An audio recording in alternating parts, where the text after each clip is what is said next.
Hello friends, welcome you all. यदि आप IIT JEE की तैयारी कर रहे हैं, हिंदी माध्यम के विद्यार्थी हैं, तो बिल्कुल ये आपके लिए है। आज अपन देखने वाले हैं, देखिए, सरल रेखा का लेक्चर नंबर 4, जिसमें क्षेत्रफल, बहुभुज का क्षेत्रफल तथा बिंदु पथ का इनिशियल पोर्शन, जो बहुत ही ज़्यादा इम्पोर्टेंट होता है कि आप हर क्वेश्चन को कैसे कर पाएंगे एक ही थ्योरी से।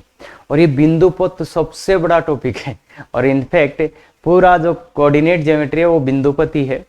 और अगर आपको टाइम ज़्यादा लग रहा है या फिर आपके फॉर्मूले ज़्यादा हो रहे हैं इसमें, तो बिल्कुल ये वीडियो उसी के लिए बनाए जा रहे हैं। क्या अपन देख सकते हैं? बिल्कुल देखिए। तो बच्चे, अपन त्रिभुज का क्षेत्रफल पढ़ चुके हैं, देखा ना, तो त्रिभुज का क्षेत्रफल। और त्रिभुज का क्षेत्रफल का एक मैंने दूसरा फॉर्मेट भी बताया था, स्टेयर फॉर्मेट। तो उसी से अपन आज बहुभुज, एक अपना बहुभुज है जिसका पहला शीर्ष A1 है, x1 y1। इसका दूसरा शीर्ष कहीं है A2 है क्या, x2 y2।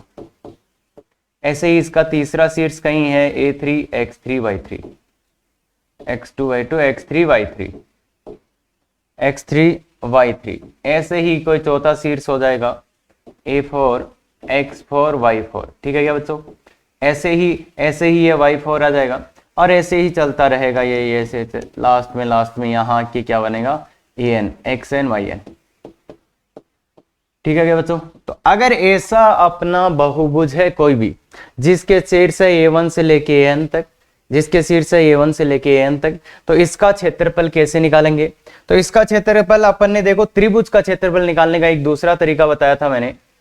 त्रिभुज का क्षेत्रफल मैंने क्या बताया था? A1 x1 y1, याद है आपको, वो स्टेयर मेथड वाला। और मैंने ये भी बोला था कि अपन इसका यूज करेंगे आगे। देखो, इसका अपन ने एक दूसरा त्रिभुज का क्षेत्रफल का सूत्र देखा था। क्या देखा था? 1/2, वो जो भी था। क्या देखो, पहला शीर्ष लिखो x1 y1 और x2 y2। फिर अपन ने लिखा था x2 y2 और x3 y3। फिर लिखा था x1 y1 x2 y2 x3 y3 plus x3 y3 और फिर x1 y1। मतलब एक बार रिपीट होता था, ये वाली बात करी थी क्या, और इस पे मॉडुलस आता ही आता था। भाई देखो, मॉडुलस नहीं भूल जाना है। मॉडुलस भूल गए तो ऐसे मान लो अपना क्वेश्चन तो गलत हो ही जाएगा। तो ये अपन ने त्रिभुज का क्षेत्रफल देखा था स्टेयर मेथड से, कि x1 y1 x2 y2 plus x2, और ये सब के सब क्या है, डिटरमिनेंट, सारणिक है ये ना, सारणिक है। तो इसका मान बहुत आराम से निकाला जा सकता है। तो अब ऐसा अगर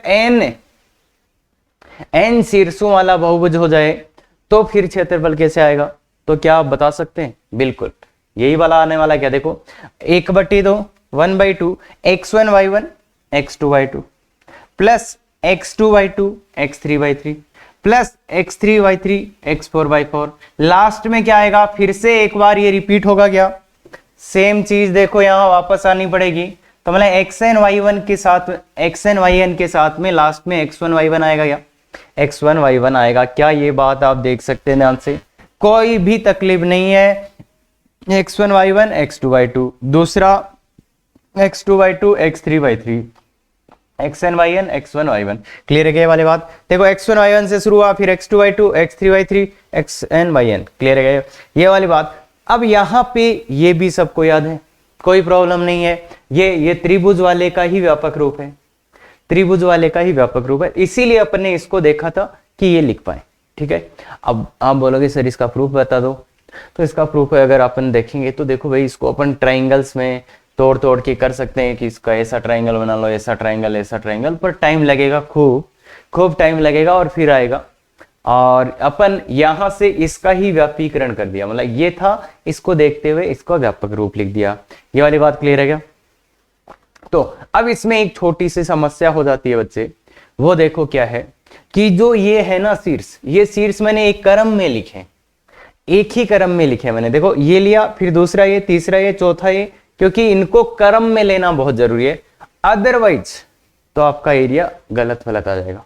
इसलिए ध्यान से देखो, ये नोट है, नॉट बिंदु क्रम में होने चाहिए, बिंदु क्रम में होने चाहिए। क्रम में कैसे होने चाहिए? या तो ये सब के सब बिंदु ऐसे क्या क्लॉकवाइज होने चाहिए, या फिर मतलब वामावर्त दिशा में ही होने चाहिए, या फिर ये एंटी क्लॉकवाइज मतलब दक्षिणावर्त दिशा में भी हो सकते हैं। ये वाली बात क्लियर है क्या? तो इसलिए और एक छोटा सा हिंट और बता देता हूं यहाँ पे, अगर ये बिंदु सबके सब किस में होंगे, एंटी क्लॉकवाइज डायरेक्शन मतलब दक्षिणावर्त दिशा में होंगे, तो जो क्षेत्रफल आएगा मॉडुलस लगाने से पहले वो प्लस का आएगा। क्या बोला मैंने? अगर ये आपके सबके सब वामावर्त दिशा मतलब समझते हैं ना, अरे कौन से वाम मतलब एंटी क्लॉकवाइज में होंगे, तो ये जो क्षेत्रफल आएगा मॉडुलस लगाने से पहले ये किसका आएगा, प्लस का आएगा। ये बात मैं समझाऊंगा अभी आगे। और जैसे इस त्रिभुज का अगर आप इसको इधर से ऐसे लेते हो, इस ऑर्डर में लोगे तो इसका जो आएगा वो प्लस का ही आएगा ऑटोमेटिक। अगर ऐसे लोगे आप तो नेगेटिव आएगा। अरे सर क्या है, कुछ भी नहीं है, ध्यान से देखें, आगे देखेंगे कि अगर अपन सभी शीर्षों को उल्टी मतलब कि एंटी क्लॉकवाइज डायरेक्शन में लेंगे, तो जो क्षेत्रफल इसका वैल्यू आएगा ना मॉडुलस लगाने से पहले वो प्लस का ही आएगा। क्लियर है? तो इसमें ये बहुत ज्यादा जरूरी है, या तो आप ऐसे एक नंबरिंग आपको करनी पड़ेगी, या तो नंबरिंग करके देगा, या तो आपको करनी पड़ेगी। तो यही यहाँ पे एक छोटा सा है वो है। तो देखो बच्चे अपन क्वेश्चन के थ्रू समझते हैं। चतुर्भुज का क्षेत्रफल ज्ञात करें। चतुर्भुज मतलब चार भुजा वाला, इसका क्षेत्रफल ज्ञात करना है। क्षेत्रफल ज्ञात करना है तो अपन सीधा सीधा फॉर्मूला ही लगाएंगे बच्चे। तो बताओ एक्स वाई, वैसे ए पॉइंट है यहाँ पे, ए 1 1 है, तो ए यहाँ आया 1 1। बी क्या है, बी क्या है 3 4, बी क्या है 3 4, बी है 3 4। और सी क्या है 5 -2, 5 -2। सी कहाँ है बच्चे, कहीं 5 -2, 5 -2। ये सी पॉइंट है 5 -2। एंड डी पॉइंट कहाँ है बच्चे, डी पॉइंट कहाँ है, डी पॉइंट है देखो 4 -7, 4 -7, तो कहीं यहाँ होगा 4 -7। तो ये डी पॉइंट है। तो चतुर्भुज दिख गया होगा इस ABCD। बाकी इसने तो बोल भी दिया है कि चतुर्भुज क्या बनेगा, ABCD। तो ये ABCD चतुर्भुज बन गया, ABCD। तो ये क्रम में ही है पॉइंट, देखो इसी क्रम में ले लेते हैं। फिर अपन किस क्रम में ले लेते हैं इनको, इसी क्रम में ले लेते हैं। ठीक है, इसी क्रम में ले लेते हैं, तो इस क्रम में लेते हैं। तो देखो बच्चे अब 4 है इसमें, तो इसका क्षेत्रफल या एरिया कैसे लिखा जाएगा, एरिया कैसे लिखा जाएगा, एरिया कैसे लिखा जाएगा, 1/2 है। पहले x1 y1 x2 y2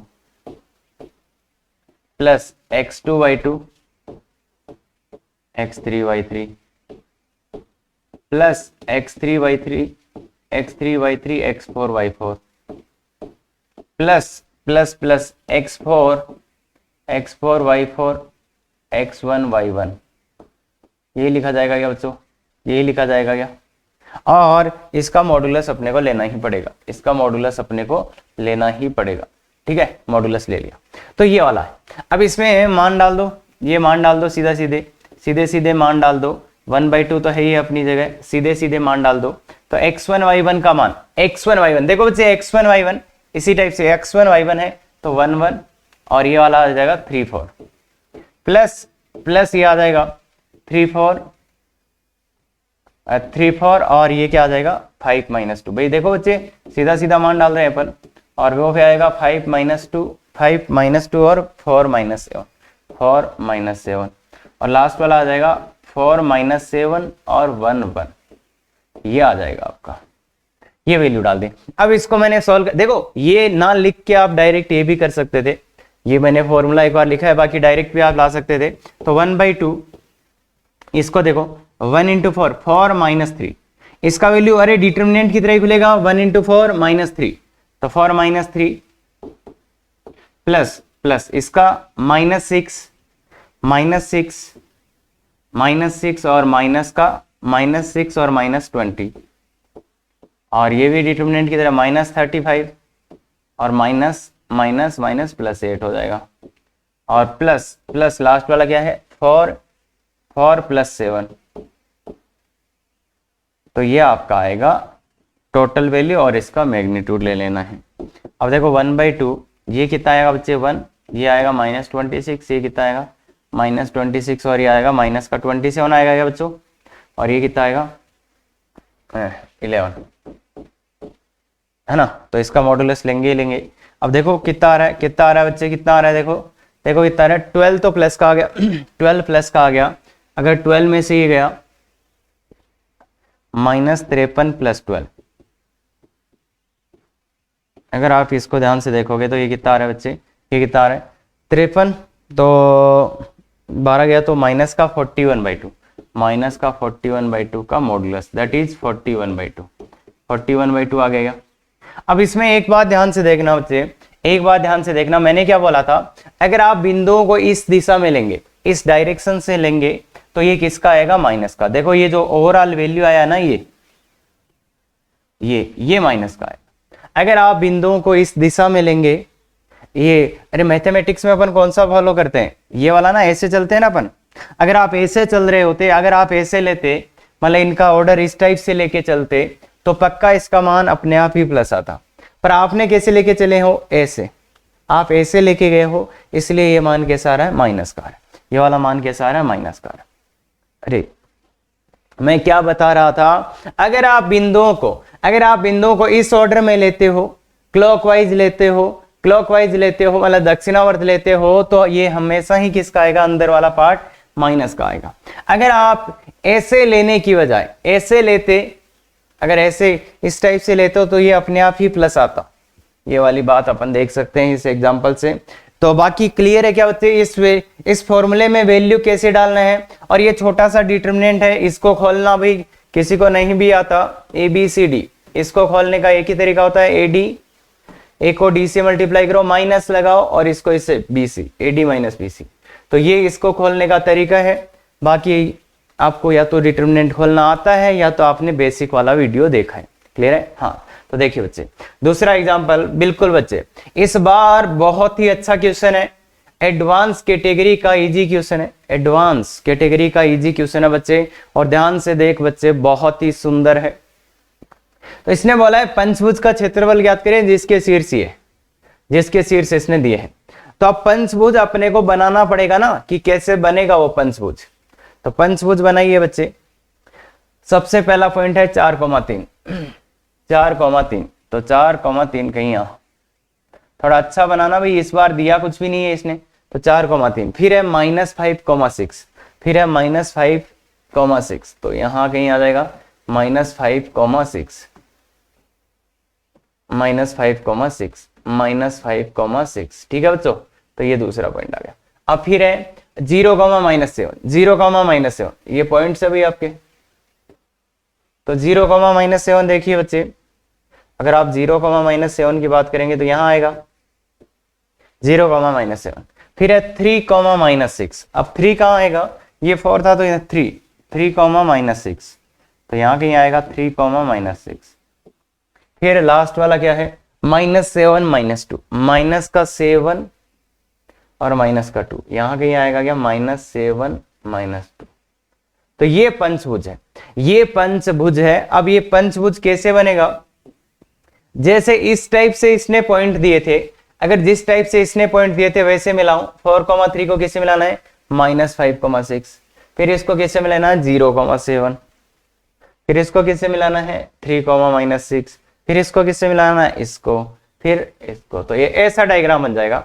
अगर जिस क्रम में इसने पॉइंट्स दिए हैं, अगर जिस क्रम में, इस क्रम में इसने पॉइंट्स दिए हैं उसको मिला दूं तो ये बनेगा। ये कौन सा पंचभुज है भाई, ये क्या बन गया।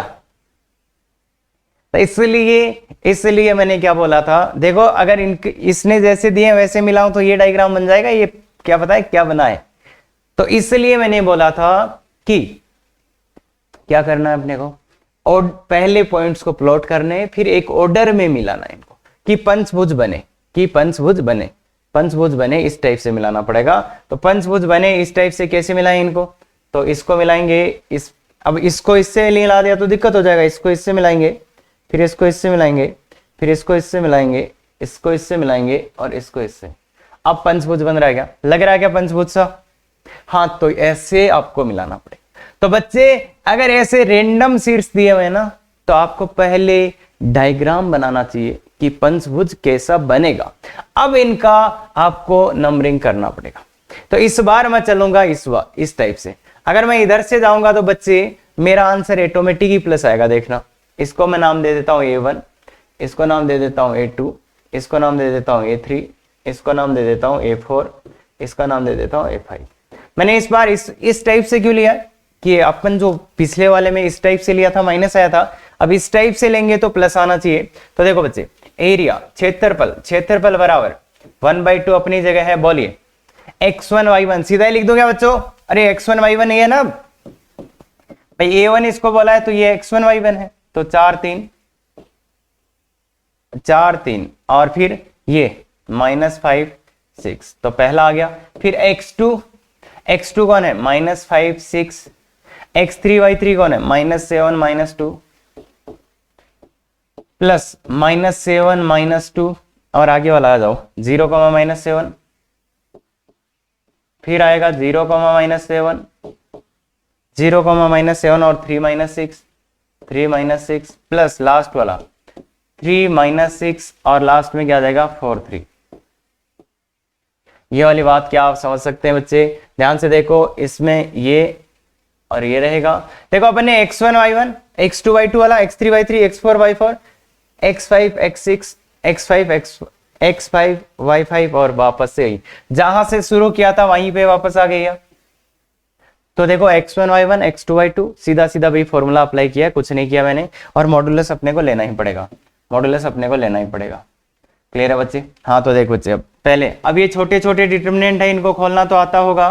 पहले डिटरमिनेंट का वैल्यू बताओ, 24 6 चौक 24, चलो वैसे लिखूं क्या, 24 + 15, ये कितना है 10 प्लस 10 प्लस 42, इसका वैल्यू कितना है माइनस, तो 49 - 0, इसका वैल्यू कितना है 0 + 21।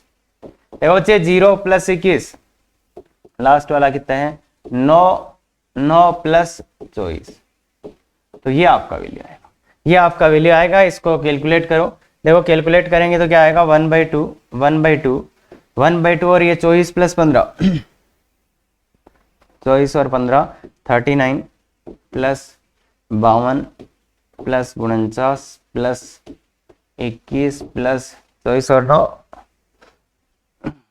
9 33। तो देखो बच्चे ये मॉडुलस तो लगाना ही है। बाकी ये इसका ऐड कर सकते हो क्या, इसको ऐड कर सकते हो क्या, बच्चों की तरह कर लो यार, तो बच्चों की तरह कर लेंगे। चलो देखो ये 70 हो गया, ये 70 और ये 133 ये हो गया, 133 और 50 से ऐड कर दें, 133 में 50 185 में ये ऐड कर दें तो कितना हो जाएगा, वो ज्यादा आ गया,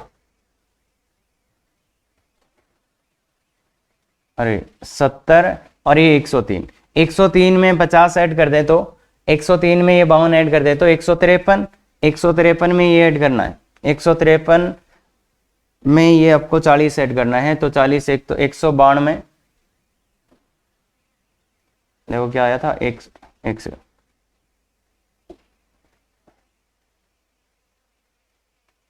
70 और 103 155 प्लस 39/2, इसका मॉडुलस लेना है तो 155 में देख लो भाई एक बार गड़बड़ होने के बाद तो दिक्कत होता है। 194 194/2 तो 97 आ गया, 97 आ गया। देखो बच्चे ध्यान से देखो, मैंने क्या बोला था, अगर आप पॉइंट्स इस वाले ऑर्डर में लेंगे, अगर ऐसे नंबरिंग करेंगे तो वो अपने आप ही प्लस आएगा। देखो जो ये वैल्यू आ रहा है वो प्लस का आ रहा है, ये वैल्यू जो आ रहा है वो किसका आ रहा है बच्चे, प्लस का आ रहा है, तो प्लस का आ रहा है इसलिए ये अपना, तो यही मैंने बोला था कि अगर आप पॉइंट्स इस ऑर्डर में लोगे, अपन इसी में लेते हैं ना मैथमेटिक्स में, ये फर्स्ट क्वाड्रेंट, ये सेकंड, ये थर्ड, ये फोर्थ, और ऐसे ही आप कोई एंगल मेजर करोगे तो उसको भी प्लस बोलते हैं अपन। तो अगर आप इस ऑर्डर में लोगे तो ये अपने आप ही इन सब का वैल्यू कैसा आएगा, पॉजिटिव आएगा। ये वाली बात क्लियर है क्या, इन सब का वैल्यू कैसा आएगा, पॉजिटिव आएगा। क्या ये बात समझ सकते हैं बच्चे? बहुभुज का क्षेत्रफल, इसका फॉर्मूला कैसे लगाना है ये समझ में आ गया क्या, कि अगर कोई पॉइंट से देगा रेंडम तो पहले इनको मार्क करेंगे और फिर उनको क्रम से जोड़ेंगे, क्योंकि ऐसे रेंडम जोड़ने से कुछ नहीं आ जाएगा, क्रम से जोड़ना पड़ेगा और उसके बाद अपन क्या कर पाएंगे। वेरी गुड, एक और क्वेश्चन अपन कर लेते हैं। देखो बच्चे इस एरिया में क्या होता है ना, बच्चों को थोड़ा सा दिक्कत होता है, तो इसलिए अपन ये एक और क्वेश्चन करने वाले हैं इसमें। तो देखिए बच्चे, एक चतुर्भुज के शीर्ष ये है, एक चतुर्भुज है कहीं A6 3, इसमें दे ही रखा है, तो B-3 5, C कहीं होगा C4-2 और D कुछ है X3X। और क्या बोल रहा है, क्या बोल रहा है, ABCD यही बनेगा कैसे। हाँ, X के मान ज्ञात करो ताकि ABC का क्षेत्रफल त्रिभुज DBC के क्षेत्रफल का दोगुना हो। मतलब ABC का क्षेत्रफल बराबर 2 गुना त्रिभुज DBC का क्षेत्रफल। ये वाली बात है क्या, ये वाली बात है क्या? अगर ये वाली बात है तो बच्चे बताइए, ABC का क्षेत्रफल और DBC का क्षेत्रफल, तो क्या अपन ABC का क्षेत्रफल निकाल सकते हैं? इसमें तो त्रिभुज की बात हो रही है, त्रिभुज की बात हो रही है, तो त्रिभुज का ही क्षेत्रफल निकाल लेते हैं। ABC का क्षेत्रफल बताइए बच्चे, ट्रायंगल त्रिभुज ABC का क्षेत्रफल कितना आएगा? तो 1/2 x1 y1 1, x1 y1 ABC वाला ही ले लेते, x1 y1 1। अरे त्रिभुज का क्षेत्रफल x1 y1 1, x2 y2 1, x3 y3 1। याद है या भूल गए? याद है या भूल गए? त्रिभुज का क्षेत्रफल, त्रिभुज, और इसका मॉडुलस लगाना ही पड़ेगा। तो बच्चे बताओ 1/2, इसको ओपन करना सिखाया था, याद है क्या? तो अच्छे से त्रिभुज का क्षेत्रफल डिटरमिनेंट वाला, हाँ, ये 6 इंटू इसको हटाओ, इसको हटाओ, तो 6 इंटू इसको हटाओ, इसको हटाओ, तो 5 + 2, क्लियर है। -3, दूसरे वाले में माइनस लगाते हैं, इसको हटाओ, इसको हटाओ, -3 और -4 +1 इसको हटाओ, इसको हटाओ, तो ये 6 - 20 इसका मॉडुलस है ना, इसका मॉडुलस। तो ये 1/2 मॉडुलस अपनी जगह है। इसका वैल्यू कितना होगा? 642 प्लस ये देखो 7 3 21 और ये माइनस का 14, तो ये 7 हो गया, ये 49/2 आ रहा है, देखो ध्यान से, 49/2 आ रहा क्या? तो 631 दिस इक्वल टू 49/2। हाँ, अब अपन करते हैं कि इसका DBC का क्षेत्रफल निकाल लेते हैं। अब आप बोलोगे सर यहाँ तो ये प्लस माइनस तो अपन ने ऑर्डर में नहीं कर रखे, यहाँ पे सीधे ही कर रखे हैं, क्योंकि त्रिभुज के क्षेत्रफल में कोई पंगा नहीं है। DBC का, अब DBC कौन सा है भाई? DBC यहाँ पे बनाना पड़ेगा अपने को, तो DBC कौन सा है वो देखिए बच्चे, DBC। तो इस वाले त्रिभुज का क्षेत्रफल चाहिए, इस वाले त्रिभुज का क्षेत्रफल चाहिए, तो देखो बच्चे इस वाले का भी ले आते हैं अपन, तो क्या फर्क पड़ेगा? 1/2 D x1 y1 1, x1 y1 1, x2 y2 1, भाई इसका यही है ना क्षेत्र, 3 शीर्ष, और 4 - 2 1। क्लियर है क्या बच्चे? मॉडुलस बिल्कुल लगाएंगे सर। हाँ, तो बताइए बच्चे, 1/2 मॉडुलस अपनी जगह है। हाँ, इसके रेस्पेक्ट में ओपन कर देते हैं, तो क्या आएगा? x इंटू 5 + 2, तो 7, -3x इंटू -3x, इसको जाने दो, इसको जाने दो, -3 - 4 -7, प्लस 1 इंटू 6 - 20, 6 - 20 तो -14। क्या बच्चे अपन ये देख सकते हैं? तो ये 1/2, ये हो गया 7x, ये हो गया 21x, ये हो गया -14 इसका मॉडुलस। तो अगर आप ध्यान से देखोगे तो ये दो तो क्या हो जाएगा? 28 माइनस, तो 28 तो 14x -7 इसका मॉडुलस ये आया। गौर से देखो बच्चे, गौर से देखो, 28 आया, इसमें दो का 14 -7, तो ये आया और वो आया। अब इसमें वैल्यू पुट कर देते हैं, तो वैल्यू पुट करेंगे तो क्या आएगा? ये 49/2 है, वो है 2 टाइम्स इसका वैल्यू देखो, ये क्या है? मॉडुलस ऑफ 14x -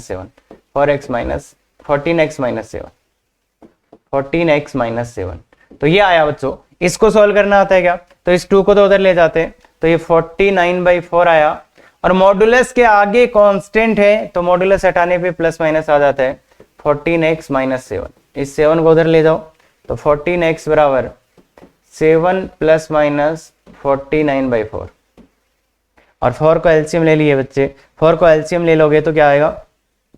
अच्छा 7 तो कट ही रहा है ना, 7 को तो काट ही दो, 7 को काट दो तो 1 प्लस माइनस 7/4, 7 से काट दो बच्चे 2x, ये आ जाएगा। अब ऐसे एक और प्लस ले लो, यहाँ से एक और भाई प्लस ले लो तो 2x बराबर कितना आ जाएगा, प्लस लोगे, अगर आप प्लस का साइन लोगे तो 11/4, तो x का वैल्यू कितना आ जाएगा, x का वैल्यू यहाँ से आ जाएगा 11/8। तो एक वैल्यू तो आ रहा है 11/8 बच्चे, और दूसरा वैल्यू माइनस लोगे तो x का वैल्यू देखो माइनस लोगे, अगर आप माइनस लोगे तो -3/8, तो x के ये दो वैल्यूज आ रहे हैं, x के ये दो वैल्यूज आपके पास आ रहे हैं।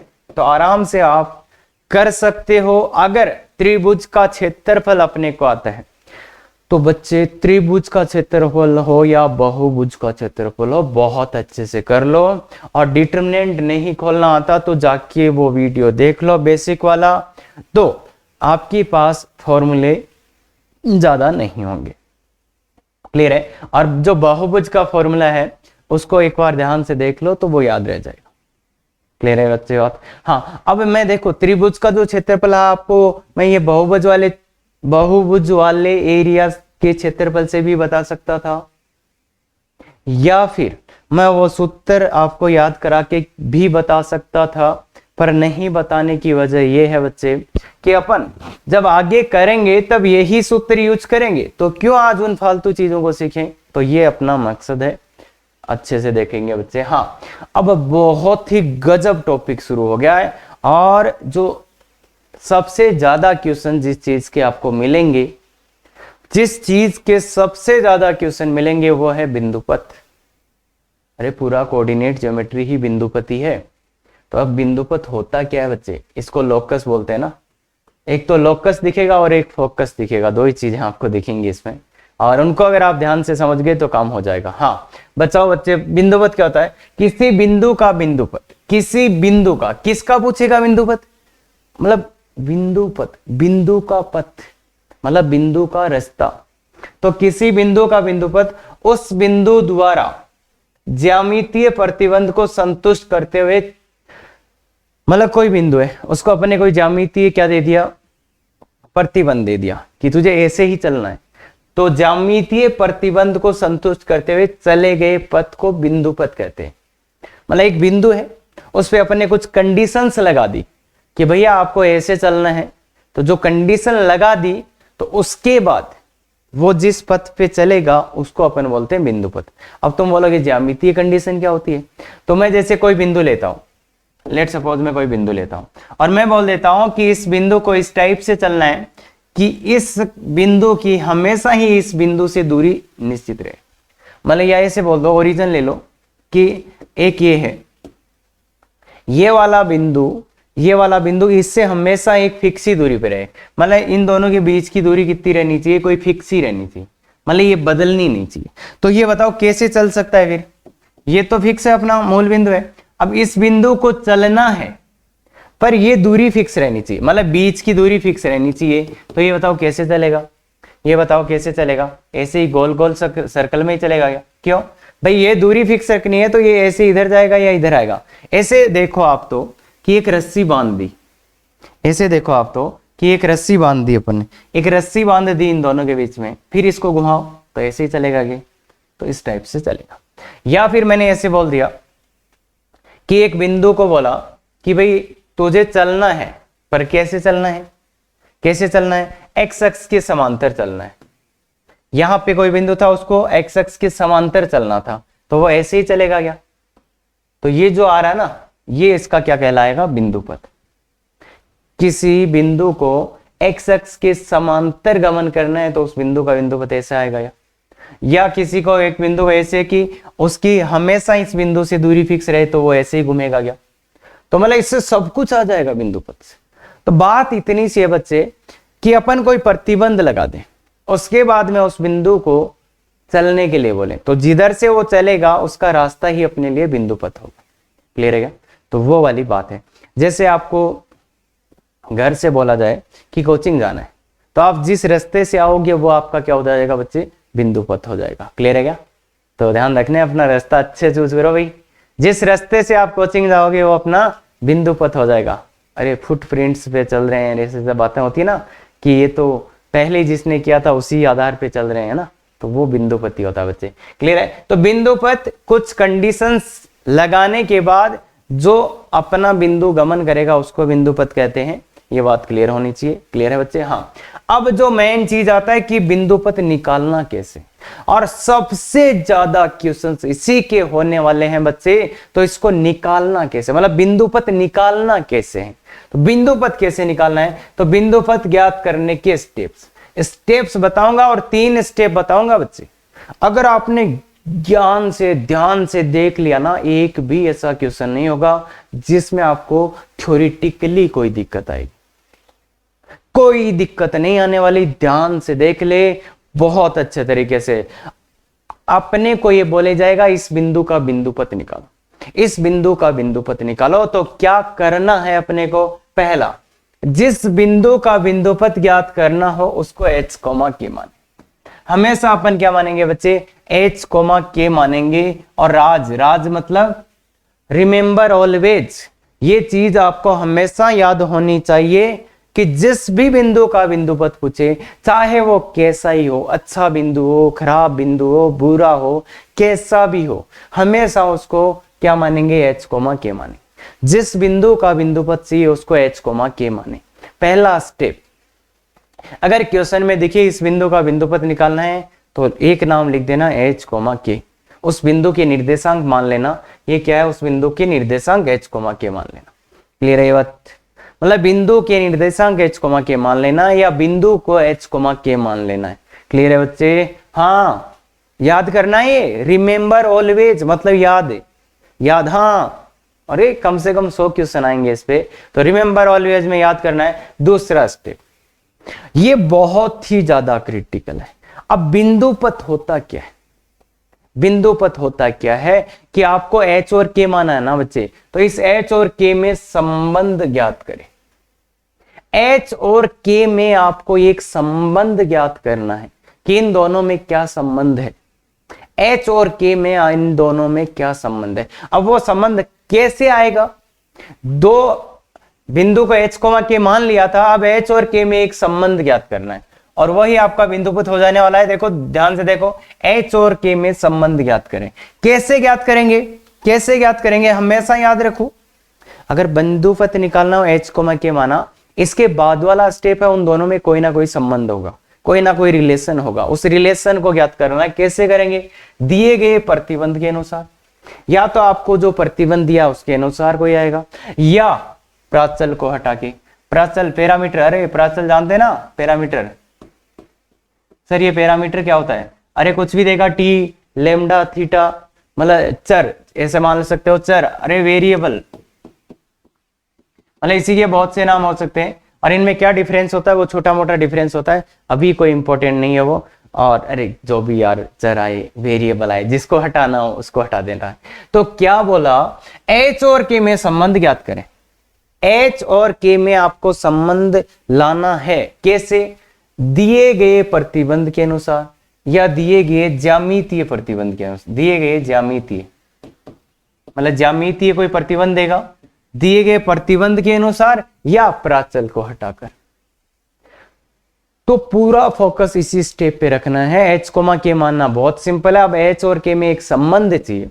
वो संबंध कैसे आएगा? या तो दिए गए प्रतिबंध, कोई ना कोई प्रतिबंध क्वेश्चन में देगा, अरे कोई ना कोई ज्यामितीय या कैसा भी प्रतिबंध क्वेश्चन में देगा, उसको लगाकर कर लेंगे, या फिर एक प्राचल कोई दे देगा, उसको लगा के कर लेंगे। क्लियर क्या? उसको हटाकर, प्राचल को हटा देना है तो प्रतिबंध आ जाएगा। क्लियर है ये बात? दूसरी बहुत इंपॉर्टेंट है बच्चे, अब कुछ भी नहीं बचा है। h और k में संबंध, तो दूसरा स्टेप क्लियर होना चाहिए। h और k में संबंध लाना है। कैसे लाना है? प्रतिबंध के अनुसार या प्राचल को। तीसरा, प्राप्त प्रतिबंध को सरल करने के बाद, अब जो प्रतिबंध आ गया आपके पास, प्राप्त संबंध को, भाई संबंध लाए थे ना आप यार, तो प्राप्त संबंध को सरल करने के बाद, जो बिना h और k में संबंध लाए ना, उसको सरल करने के बाद h को हमेशा किससे? x से रिप्लेस कर देना है तथा k को y से प्रतिस्थापित करें तथा बिंदुपत प्राप्त करें। कुछ भी नहीं करना आगे। जो संबंध आया था उसमें क्या करना है? h की जगह x रख देना है, के की जगह वाई रख देना है। पहले उसको सरल कर लेना भाई, सरल कर लेना।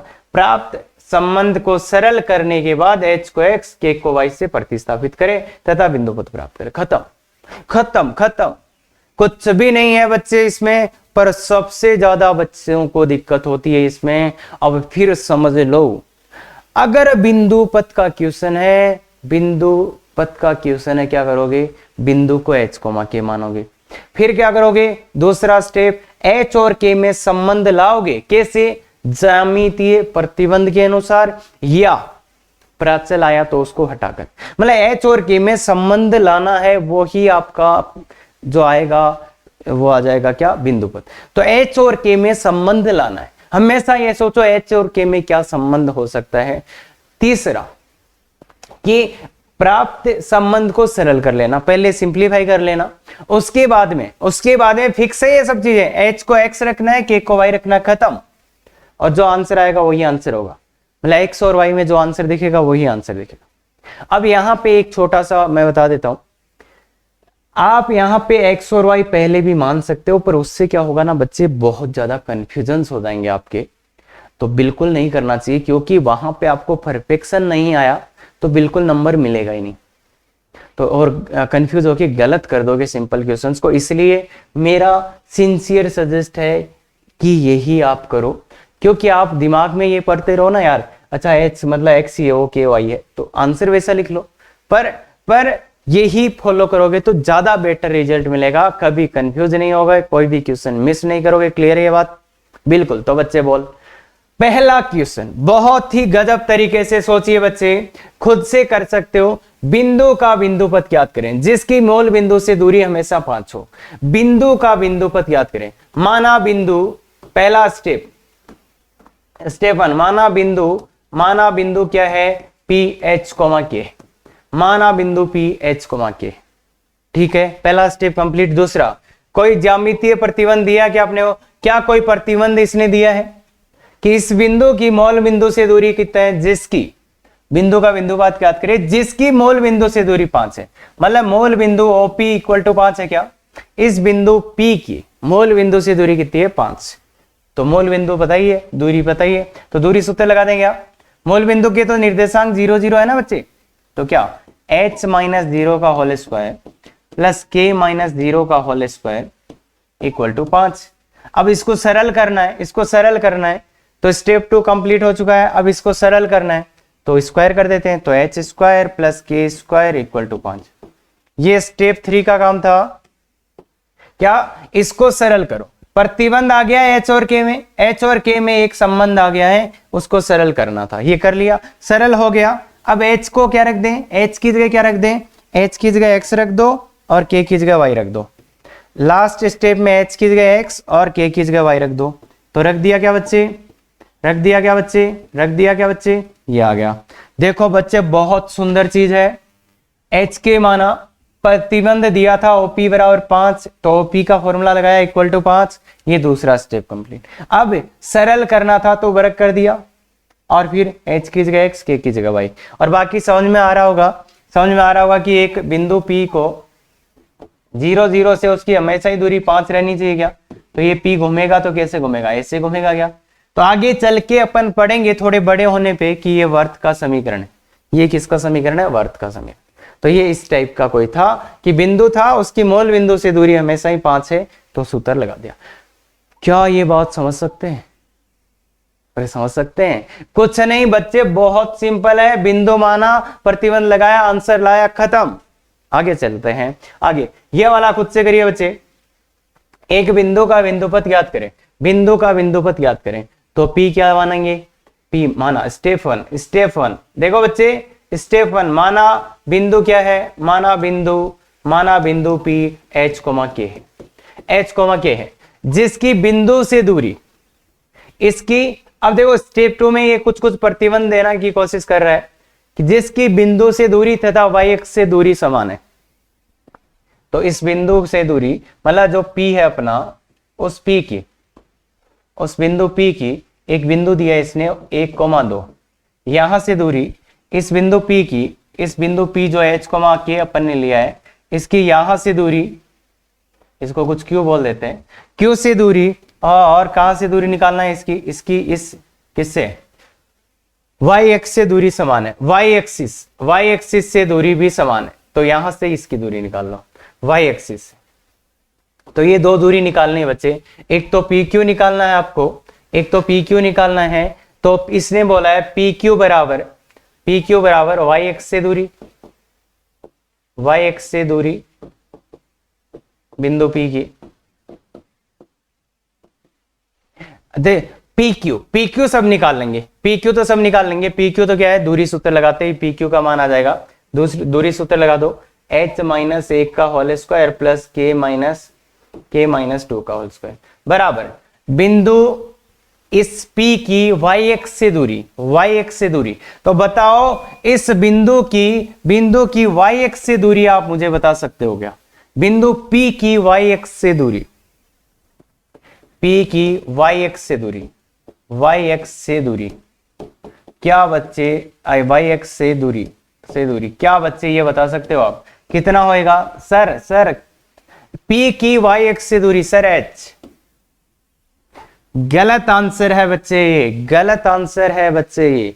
क्या होगा? Modulus of h। क्या होगा? Modulus of h। ध्यान रखिए मॉडुलस ऑफ h। तो इसलिए ये मॉडुलस ऑफ h होगा बिंदु P की वाई एक्स से दूरी। हालांकि ये डायग्राम थोड़ा अच्छा नहीं बनाया है, बाकी आप बना सकते हो। भाई क्यू को इधर ले लेना, ऐसे किसी को शक ना हो जाए, ऐसे क्यू जो है आप इधर ले सकते हो तो थोड़ा अच्छा लगेगा डायग्राम। 1,2 और ये, तो ये दोनों देखो ध्यान से, यहाँ मॉडुलस ऑफ h। तो ये एक संबंध आ गया कि h और k में एक संबंध आ गया। तो स्टेप 2 कंप्लीट। स्टेप 3 इसको सरल करते हैं, इसको सरल करके h को x और y को, तो सरल करने में क्या करोगे? इसका वर्ग करोगे, तो वर्ग करोगे तो h माइनस 1 का whole square plus k minus 2 का whole square is equal to modulus of h का स्क्वायर का h स्क्वायर हो जाए। तो अब इसको थोड़ा और सरल करते हैं, तो ये h square minus 2h plus 1 plus k square minus 4k plus 4 is equal to h square. तो इस h स्क्वायर से h स्क्वायर कट गया, तो अब क्या कर सकते हैं अपन, सबको इधर लिखते हैं, थोड़ा अच्छा लिख देते हैं। तो क्या आएगा? माइनस का 2h प्लस का k स्क्वायर माइनस का 4k प्लस का 5 इक्वल टू 0। तो ये आ गया सरल करने पे, इसको सरल करने पे ये आ गया, तो बस x रख दो, h को x k को y। तो इस टाइप से आप कर सकते हो, कोई दिक्कत नहीं है बच्चे। यही आपका बिंदु पथ है। थोड़ा और अच्छा लिखना चाहो तो x वाले को इधर ले जाना, बाकी सब। तो बच्चे कुछ भी नहीं है। स्टेप 1 h के माना, प्रतिबंध जो दिया था वो लगा दिया, ये प्रतिबंध आया, इसको सरल किया और h की जगह x, k की जगह y रख दिया, h की जगह x, k की जगह y रख दिया। क्या बात ये क्लियर है? h की जगह x, k की जगह y। बोलो बच्चे ये वाली बात क्लियर है क्या? बहुत सिंपल से एग्जाम्पल लिए हैं दोनों ही, बहुत ही सिंपल से, पर ध्यान से देख बच्चे, ध्यान से देख, यही इनमें थ्योरी क्लियर हो गया ना तो बात बन जाएगा। पहला एग्जाम्पल जो अपना था h के माना सेम, दूसरा क्लियर है, ये भी एग्जाम्पल क्लियर है क्या बच्चे? क्लियर है बिल्कुल। तो तीसरा एक एग्जाम्पल और देखते हैं जिसमें थोड़ा सा और तो बिंदु P का बिंदु पथ। अब तो इस बिंदु का ही दे दिया कि इसका प्रतिबंध नहीं, इसका बिंदु पथ निकाल के बताओ। बिंदु P का बिंदु पथ ज्ञात करें। तो मैंने तो बोला था जिस भी बिंदु का बिंदु पथ निकालना हो उसको क्या मान लेना? h k। तो मान लो यार h k मान लो ना, जिस भी बिंदु का बिंदु पथ निकालना हो उसको h k मान लो। ऐसा कर लो। स्टेप 1 माना P क्या है? h k। अब P h k और P ये भी दिया आपको, P ये भी दिया, P t square plus t और 2t प्लस 1, ये दिया ना P को मैंने h k माना और P ये भी है। तो स्टेप 2 क्या बोलता है कि h और k में कोई रिलेशन लाओ। रिलेशन कैसे लाएं? अब इसमें रिलेशन कैसे है? तो देखो बच्चा, ये x का x निर्देशांक, ये x निर्देशांक, तो h बराबर क्या होगा? t square plus t, k बराबर क्या होगा? 2t plus 1। अब यहाँ पे t क्या होता है? प्राचल होता है, मतलब t ऐसा कुछ दिया है तो t यहाँ पे क्या होता है? प्राचल या पैरामीटर। तो उसको हटाओ। क्या बच्चे इन दो इक्वेशन से आप t को हटा सकते हो? प्राचल को हटाएं, प्राचल टी को हटाएं, टी को हटाएं, टी को हटाएं और ये संबंध लाएं। टी को हटाना, प्राचल टी को हटाना है, यहां से प्राचल को हटाना है तो कैसे हटाओगे बच्चे? यहां से प्राचल को हटाना है, किसको? टी को हटाना है, तो कैसे हटाओगे बच्चे? तो देखो बच्चे, यहां से टी का मान ही निकाल लेते हैं। यहां से टी का मान क्या आएगा? 2t बराबर k माइनस 1, तो t का मान आ जाएगा k माइनस 1/2। क्या यहां से t का मान निकाल सकते हैं अपन? यहां से t का मान निकाल के इसमें डाल देते हैं। तुम बोलोगे सर इससे निकाल के इसमें डाल दें, वो संभव नहीं है ना, इससे t का मान बहुत गंदा आएगा, फिर इसमें डालने पे और भी खतरा। तो इधर से t का मान आराम से निकल रहा है, इसलिए इसको इधर डाल देते हैं। तो h बराबर t का मान बोलो बच्चे, k माइनस 1/2 का whole square plus k minus 1/2, k minus 1/2, बस यही है। अब ये स्टेप 2 कंप्लीट। स्टेप 3 में इसको सरल करना है, स्टेप 3 में इसको सरल करना है, तो h बराबर ये क्या आ जाएगा? k square minus 2k plus 1/4 plus k minus 1/2। क्या करो? 4 से गुणा कर दो, तो 4h बराबर k square minus 2k plus 1 plus 2k minus 2, 4 से गुणा करने पे ये आएगा। तो 4h